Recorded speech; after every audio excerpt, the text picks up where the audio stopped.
I'm fully prepared with everything I need for the Jay Z documentary. The moment he sent that legal letter, I knew I had to let the world see who he really is. He and Diddy are cut from the same cloth. He just hides his arrogance and control behind a cleaner image.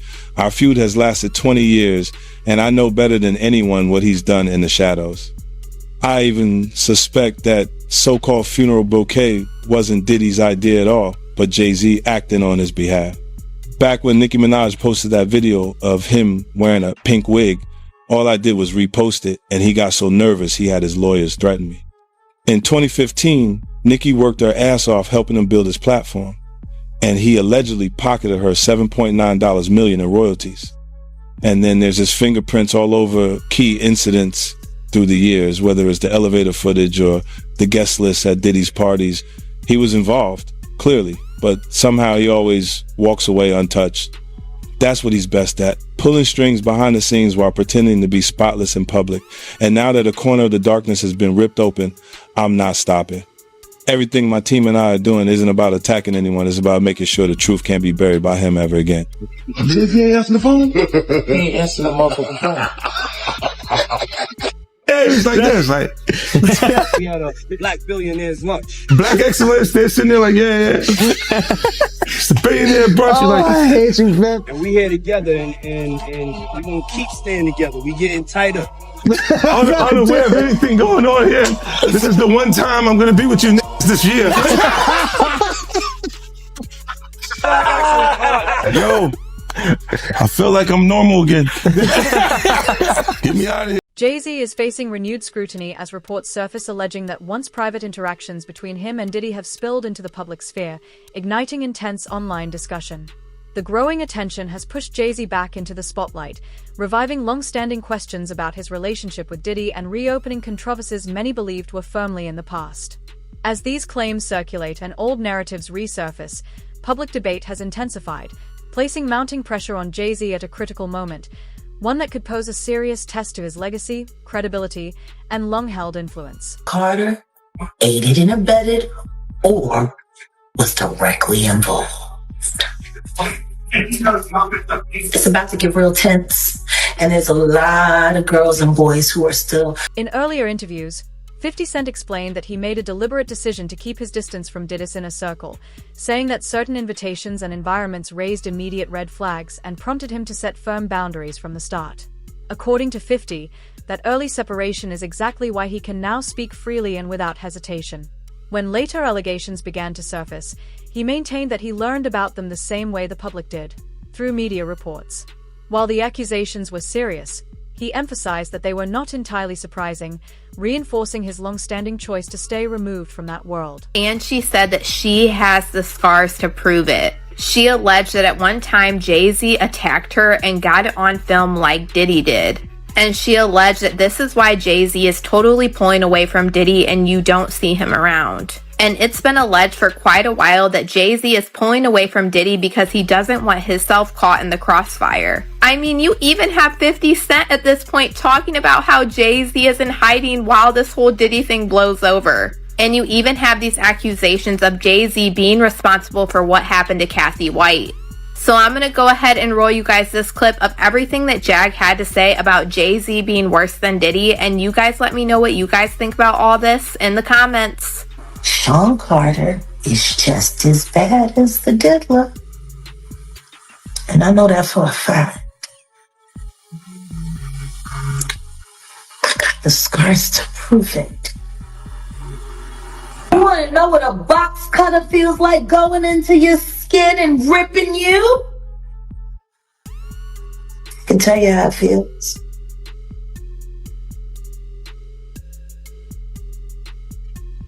Y'all ain't seen shit yet. That Cassie shit, that's nothing. I'm saying Sean Carter remembers everything he did to me and he's got it on tape.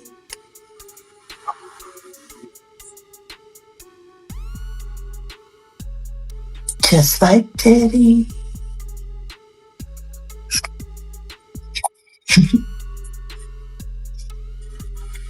And they're gonna be crazy. It's gonna be the women that get... As the investigation widened, attention began to shift toward Jay Z, with critics openly questioning his silence as the situation around Diddy continued to unfold. His restrained response only fueled public curiosity, leading to speculation that his team was carefully calculating its next move to protect his reputation and maintain control of the narrative. Even in the absence of any official action, the ripple effects were already being felt. At the same time, social media poured gasoline on the fire, spreading rumors, magnifying assumptions, and turning unanswered questions into a rapidly accelerating wave that made the potential fallout feel both immediate and inescapable. Is saying that even though she dropped the lawsuit, she still stands by what she says, and she only dropped it because of harassment and the fact that she's terrified of Jay Z. She says that Jay Z is allegedly bullying her into saying that her accusations were false. In fact, in new legal documents, she is claiming that she was recently approached outside of her home and cornered by two people who told her they were investigators working for one of Jay Z's lawyers. She claims they tried to get her to sign an affidavit stating that her claims against Jay Z were false, but she refused. Jane Doe also claims the alleged investigators asked her if her attorney, Tony Busby, sought her out as a client and offered her money to pursue false claims against Jay Z, two allegations she says she denied. He says this alleged confrontation left her intimidated and terrified, wondering how they found her when her identity had remained anonymous in media reports and legal proceedings. He also claims that her parents were approached by two investigators asking similar questions about Busby and her story. In the new documents, she reveals she decided to drop the claim because she was frightened by the reaction from Jay Z and his supporters. She says she feared she would be publicly outed and Industry observers caution that even one major investigation can trigger consequences that stretch far beyond Diddy himself, potentially pulling in anyone viewed as part of his close orbit. That's why many see 50 Cent's documentary as more than a personal reckoning. It functions as a wider examination of behind-the-scenes power structures, exposing how influence is exercised, who may have known what, and how accountability begins to spread once real scrutiny arrives. Questions have also resurfaced about how Diddy remained insulated for so long, with critics pointing to a network of powerful relationships and carefully managed narratives that kept rumors at bay. As speculation intensified, unconfirmed reports suggested Diddy may be cooperating with authorities in an effort to strengthen his position, an alleged move that could involve providing information about others in his circle, sending a fresh jolt of anxiety through an already on-edge industry. But the only thing I'm interested in him talking about is everything he knows about Kathy Coriana White. See, I know you know what happened to Corey. Diddy, I know that. You and Jay Z down in Vegas in Tao with Claudia. Why don't you just talk about Kathy? That might help. That might help a lot. Kathy Coriana White, Jay Z's pregnant mistress, who died 24 hours after she announced that she was going public with their relationship and the baby while he was married to Beyonce.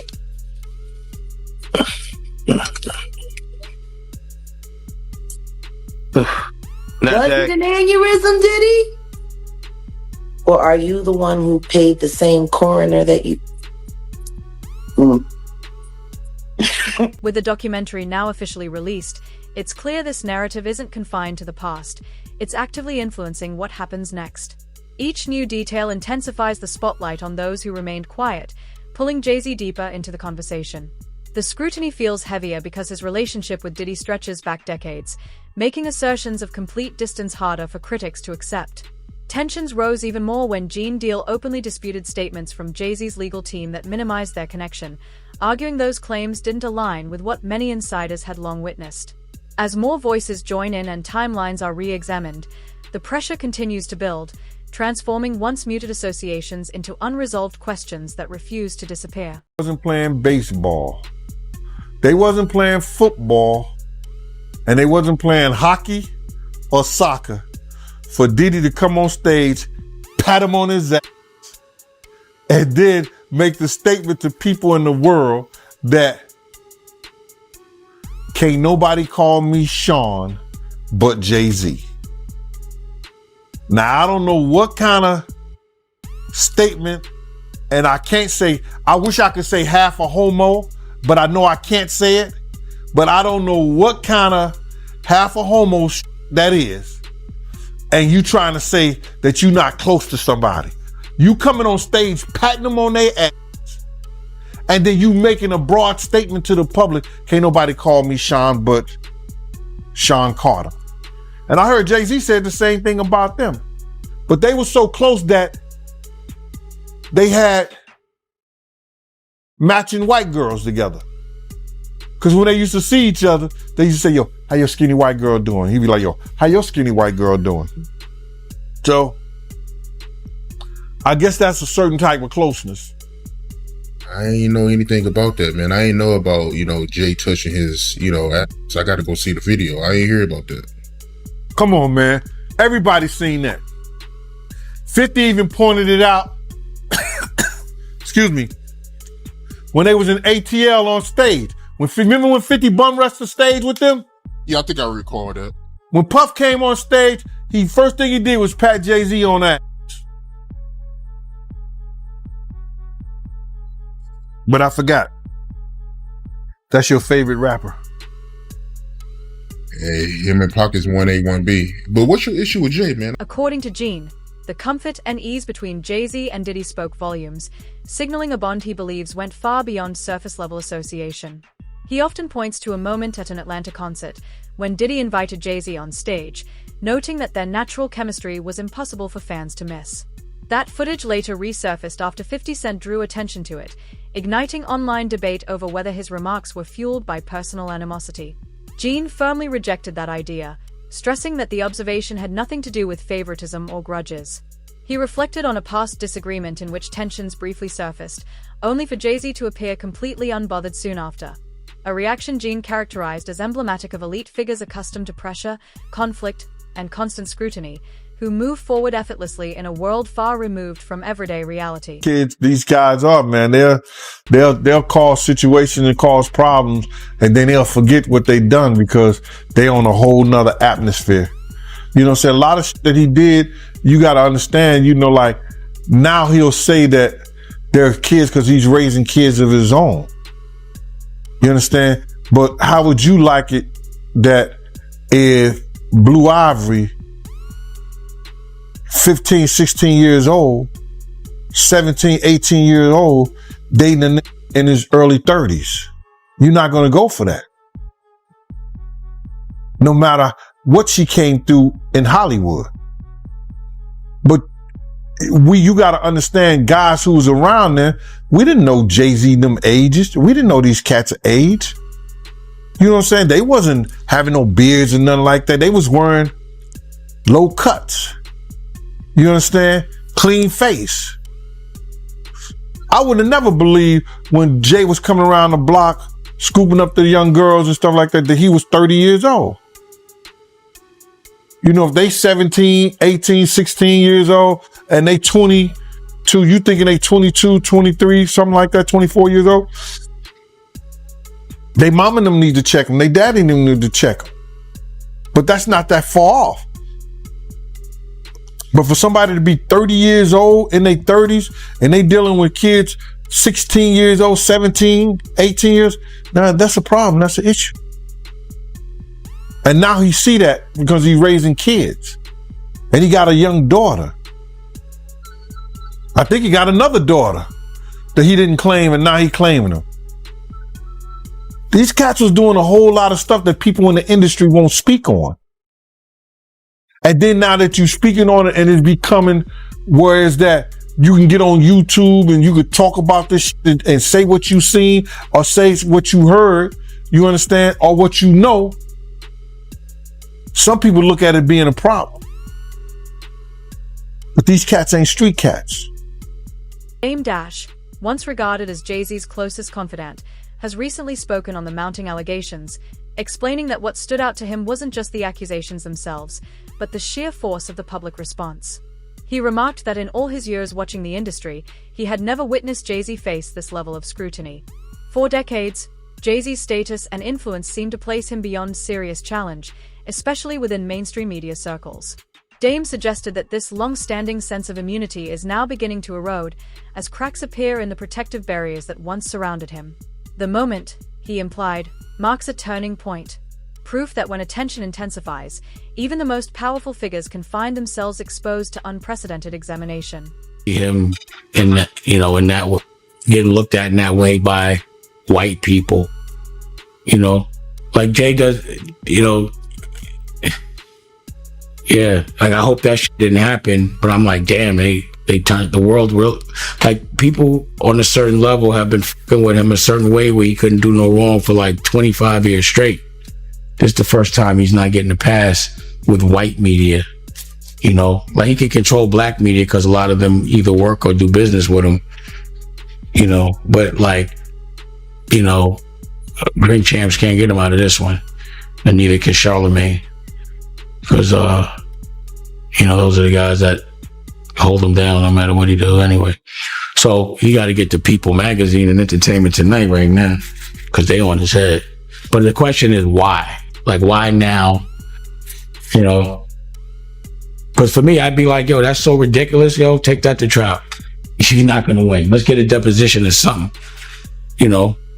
So I don't know why they get on his head so much, pause. But I never seen him, under this, I never seen him in this position to have to explain himself. Pause. How you feel about the statement he came out with? I mean, I didn't hear him say anything. I heard a piece of, like I said, I'm doing an interview, so I talk. I thought it was long. For a statement, I thought it was long, pause. But, I think right now, his silence is the worst thing for him. If he is innocent, he needs to let people ask him questions. What caught Dame Dash's attention most was seeing Jay Z in an unusually exposed position, guarded, reactive, and under almost constant scrutiny, a side rarely glimpsed beyond a handful of career moments. For decades, Jay Z has operated with a level of autonomy and influence that rarely required public justification, which makes the current pressure all the more striking. Questions also linger over why 50 Cent is so intent on challenging him. Their tension cannot be explained solely by the Diddy connection. Tony Yayo adds context, noting that friction between 50 and Jay Z runs deep, fueled by years of rivalry, shifting alliances, and fractured loyalties.